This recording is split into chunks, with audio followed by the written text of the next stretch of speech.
The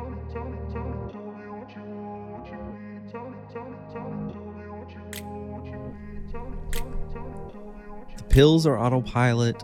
Therapy is manual mode. What do I mean by that? What do I mean by that? Pills are autopilot. Therapy is manual mode. What I'm saying is the pills put us on autopilot. It automatically just sort of overrides everything that we maybe should have been working on. Probably should have been working on, if we're really honest. You know, I hear a lot of stories, guys, thousands of stories at this point, and there's a ton of overlap. And, you know, I hear a lot, people say, well, I didn't really have anything before this. And sometimes they're correct. Sometimes they got put on a benzo for, like me, a muscle injury or sleep or something. But most of us, including myself, had something before benzos. Maybe we were a little personality type A. Maybe we were a little bit of a worrier. Maybe we had some early trauma. Or we had some depression, or we've tried a few antidepressants, or, probably a good portion of my clients, when they come to me, have already been on benzos before. And they've come off and come back on a few times here and there. They've dabbled in the benzo pool, so to speak. But therapy is the one thing that seems to be missing from a lot of the stories I hear. I'll hear about supplementation and of course benzos, psychotropic meds, all kinds of things, but not so much therapy. And I suspect because it's difficult and it costs money. So does the psychiatrist, to be fair, right? But it's difficult, and we have to travel and sit in front of this stranger and pour our hearts out and bare our flesh, bare our wounds, our fears, our sins. And then, of course, they're going to ask us to make a lot of changes. They're going to ask us to dig deep, to adopt new behaviors, to learn new ways of seeing, to build skill sets. Let's be honest, the pill was just so much quicker, so much more convenient. But the pills are autopilot. It just sort of lifts us up to where we need to be, where we're, the aim of functionality anyway. And we just coast. We don't have to do the heavy lifting. If you are anxious about some big test coming up, or new job, or whatever it is, hey, take a pill, override it. I sometimes talk about the irony of when I was coming off benzos, when I first was starting to come off, and I was already having interdose withdrawal, and I was finishing up my bachelor's program, and I remember going in there and doing these presentations and just being out of my mind. I had to stand up in front of the class. I was not sleeping and, really getting battered by the benzos already, and it was terrifying to get up there. At one point I couldn't even drive. I had to ride to school with a friend. And this is as the wheels were starting to come off, so to speak.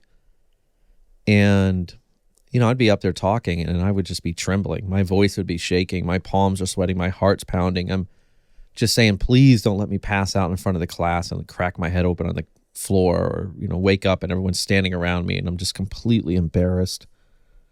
But there was these group of girls that sat up in the front row, and they were all nurses. And this was a course that I was taking. It was like a business bridge degree, and, kind of a prereq for the bachelor level nursing program at the time.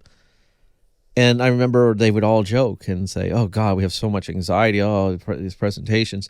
And then it would pop out their little Xanax, and they would share it as if it was Tic Tacs amongst each other, and they would say, got my little friend here. And they'd pop it, and they would get up there and they would just be on autopilot. And sometimes they were like kind of buzzed, almost high, glossy eyed, slightly slurring, rocking back and forth, just so cool and just so calm and collective and funny. And there was me in the back, just shivering, looking at the clock, counting the minutes to get the hell out of there, counting the minutes like as if I was going to a firing squad, when my time was to go up there and speak, you know what I mean? But that's it. The pills are autopilot. They do all the heavy lifting. They do all the work for us. And therapy is manual mode. So if you ask, can therapy help? Absolutely. Now, it's true. It's a bit of an uphill battle when you're going through benzo withdrawal, initially anyway, especially the tapering part, because everything you're trying to build these skill sets and reprogram your mind. It's almost like building a sand castle every day just to wake up and have the tide come in and knock it down again.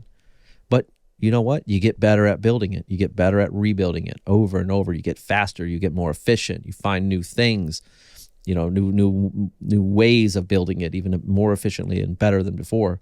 And then when you finally are off benzos, and it's time to, okay, now let's make a castle that can last, that can sustain. Man, you're going to be brilliant at it. You're going to be fast and efficient.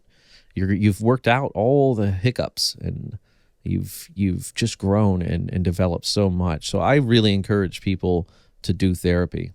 Even if it's just managing your anxiety, if it's having someone help you desensitize to some of your fears and teaching you new methods. And I'm not talking about these little apps that tell you to breathe and count and do these little tapping and little things that, that can be helpful. But I think it really is like, it really just seems to be a bad representation of what true therapy is and what it can do, in my opinion.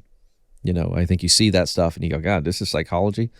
And I say, listen, I went to school for 10 years to become a clinical psychologist, and no, that was not what we learned. I don't even remember learning most of those things, breathing and all that. I mean, that was like brushed by when we were learning the mechanics of the mind, the brain, human condition, behavior, history, what works, what doesn't work, and why it works. There's a lot more to it, guys. But it is one of those situations that you don't know what you don't know, right? But I do implore you, find a good therapist. They don't have to be benzo friendly, but find someone you can talk to, or find the resources online. There's so much resource now online about CBT, dialectical behavioral therapy, which is very mindfulness based, acceptance and commitment therapy, again mindfulness based, exposure therapy, graded exposures, desensitization work. There's so much information out there that really, if you don't have the money, you probably could get by pretty well. You'd have to educate yourself and really learn all this stuff. But you could probably make a lot of progress with it. Of course, a therapist would do all this logistics for you and be able to tailor to you, because we're also kind of blind on our own stuff. That's the other thing about it. So many clients come to me and they think they have themselves figured out, and then I throw out something and they go, wait, what? I didn't even consider that. And then, sometimes it's a whole game changer for them. They thought they had one thing, and, now they have something that's actually probably more accurate that they can focus on. So, again, I reiterate, my friends, pills are the autopilot, and all of them, antidepressants, benzos. When you're going to a job you hate, you get that anxiety feeling in your stomach. It's just something in your pit of your stomach says, you don't belong here. You shouldn't be here. Don't go.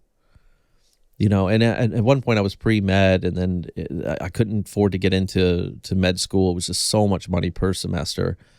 It just was not going to happen. And I kind of turned and I said, well, maybe I'll become an advanced registered nurse practitioner, an ARNP. And I got into nursing, and I thought, well, I'll use this as a bridge. Maybe I'll work up to be a physician assistant, which is not it wasn't what I wanted to do. I wanted to be a physician. I wanted to treat people. I didn't want to work under people and just hand out meds. Now, this is before the benzo crash, by the way, too. So I didn't, what is the irony, right? That I would have jumped out of that anyway. But I remember going to my first nursing courses and just sitting there with such anxiety, like, I just felt different. I said, something in the pit of my stomach didn't feel right.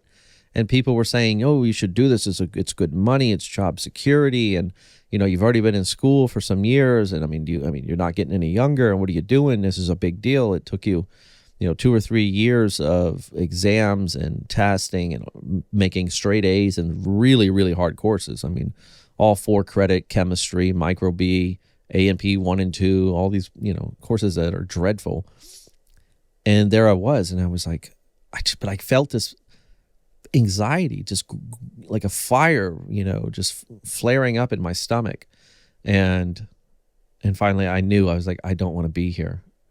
And I could take that benzo, that Valium, and I would bring it all down, and I would just be, okay, I'm mellow. Yeah, I'm here. This is good. But you really don't realize the kind of the sin or the damage something like that can do for you, because that anxiety I was supposed to feel. It was my internal system saying, you don't belong here, Dave. You're better served somewhere else. But I could have just overrode it. I could have just leaned on the benzo, got through it, and then later, what would have happened? That anxiety would have kept growing. I would have tried to bury it, like a lot of us, with alcohol or food or other things,